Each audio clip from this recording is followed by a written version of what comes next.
Je m'appelle Ensaf Belali, je suis en L3 de psychopathologie et psychologie clinique à l'université Picardie Jules Verne et je souhaiterais intégrer le master de psychopathologie psychologie clinique. Alors, ça serait la suite logique pour tous mes camarades à l'UPJV. Ils vous donneront plein de raisons telles que les cours, les profs, les bâtiments. Moi, je vous donnerai la raison du café à la rotonde. C'est l'une de mes premières raisons. Il est incroyable, il est extrêmement bon, surtout celui des premières machines. Alors, ce n'est pas le sujet, excusez-moi. Au cours de ces 3 dernières années, j'ai pu acquérir énormément d'expérience, mais j'ai pu faire des rencontres exceptionnelles. Je pense à mes camarades, mais je pense aussi à mes profs. Je pense au cours de Monsieur Moukoutin sur l'interculturalité, qui ont été extrêmement marquants et qui n'ont pas seulement été des notes dans un cahier, mais ils ont été ma boussole, ils m'ont guidée durant mon stage à l'association Trivia, qui est une association à Creil spécialisée en médiation et en interculturel. C'est une association que j'avais choisie lorsque j'ai fait mes premiers pas à l'UPJV, puisque je voulais intégrer le master transculturel, malheureusement qui a fermé cette année-là. J'espère que c'est pas moi qui porte la poisse, honnêtement. J'espère que c'est juste une coïncidence, mais c'était mon premier choix.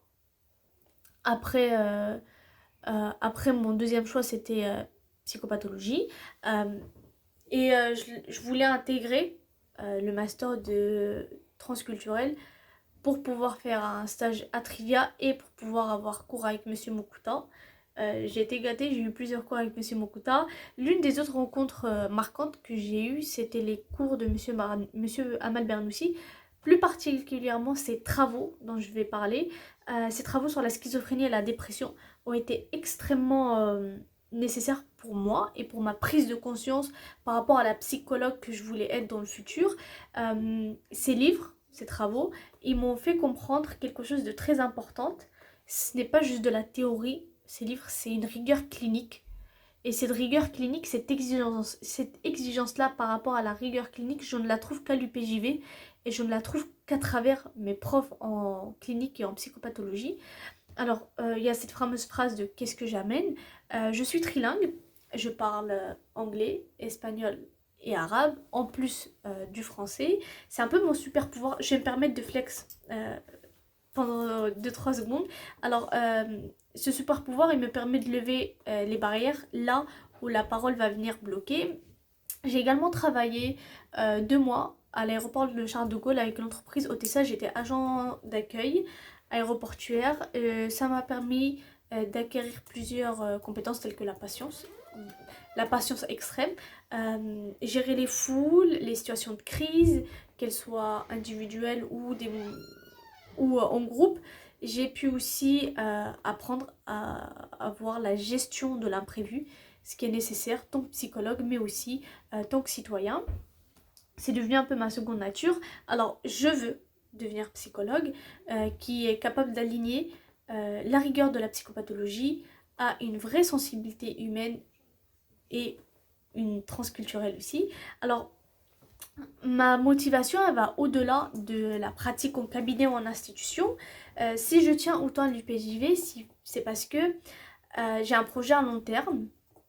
Je souhaiterais devenir enseignante-chercheuse et j'ai soif d'études. Je voudrais produire de la connaissance.